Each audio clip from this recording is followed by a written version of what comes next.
എന്തായാലും ഈ പറഞ്ഞ വ്യക്തികളുടെ പേര് വിവരങ്ങൾ പുറത്തു വിടണം തന്നെയാണ് എൻ്റെ അഭിപ്രായം.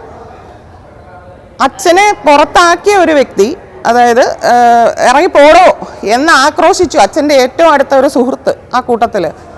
അപ്പം ആ വ്യക്തി ആയുമായിട്ട് എനിക്കും പേഴ്സണലായിട്ടൊരു അനുഭവമുണ്ട്. അത് ഞാൻ മറ്റൊരവസരത്തിൽ പറയാം.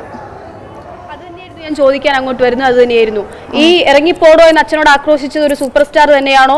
അവർ ഏത് തരത്തിലാണ് സോണിയയ്ക്ക് അവരിൽ നിന്നുണ്ടായിട്ടുള്ള മനസ്സിൽ അത് എന്താണെന്ന് കൃത്യമായി പറയാൻ ബുദ്ധിമുട്ടുണ്ടാവുമായിരിക്കും. എങ്കിലും അതിനെപ്പറ്റി പറയാം. 15-അംഗ പവർ കമ്മിറ്റി എന്ന് ജസ്റ്റിസ് ഹേമ മാഡം പറഞ്ഞിരിക്കുന്ന അതിൽ വരുന്ന ഒരു പ്രധാന വ്യക്തി തന്നെയാണ്. അതായത് ഏത് തരത്തിലാണ് ഇപ്പൊ തിലകനെ സ്വാഭാവികമായിട്ടും അദ്ദേഹത്തെ സിനിമയിൽ നിന്ന് വിൽക്കാൻ, സിനിമയിൽ നിന്ന് മാറി നിൽക്കുന്ന സോണിയെ അവർ ഏത് തരത്തിലാണ് ഉപദ്രവിച്ചത്? അത് ഈ ഒരു വിഷയത്തിൽ, അതായത് അച്ഛനെ പുറത്താക്കിയതിൻ്റെ പേരിൽ അതിൽ പലർക്കും കുറ്റബോധം ഉണ്ടായിട്ടുണ്ട് പിന്നീട്.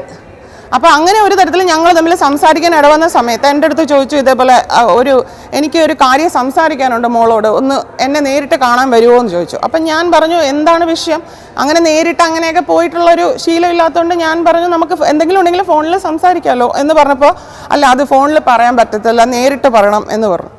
അങ്ങനെ ഒരുപാട് പ്രാവശ്യം ഞാൻ ഒഴിഞ്ഞു മാറി. അത് കഴിഞ്ഞ് വീണ്ടും എനിക്ക് വന്ന മെസ്സേജുകളിൽ നിന്ന് എന്നെ റൂമിലേക്ക് വിളിക്കുന്നത് മറ്റാവശ്യങ്ങൾക്കാണെന്നുള്ളത് വ്യക്തമാണ്. ഒരു സ്മൈലി ആയാലും ചോദ്യങ്ങളും ഒക്കെ ആയാലും.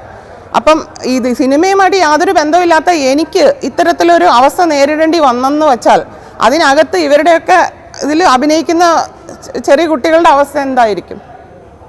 അപ്പോൾ ഇവരൊക്കെ പറയുന്ന കാര്യങ്ങൾക്ക് വേറെ സ്ഥിരീകരണം വേണോ?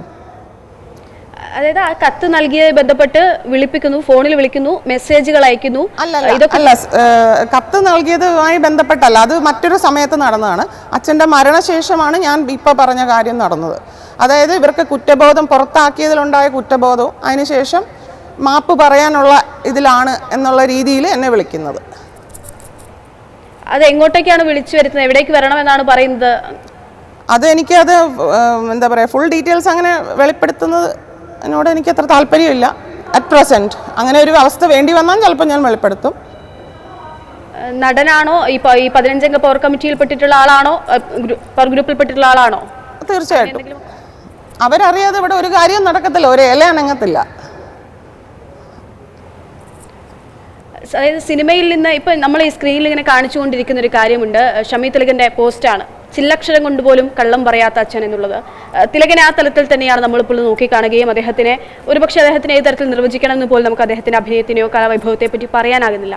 അപ്പോൾ അങ്ങനെ ഒരു മനുഷ്യൻ എത്രമാത്രം പ്രയാസം അനുഭവിച്ചിട്ടുണ്ടാകുമല്ലേ? തീർച്ചയായിട്ടും.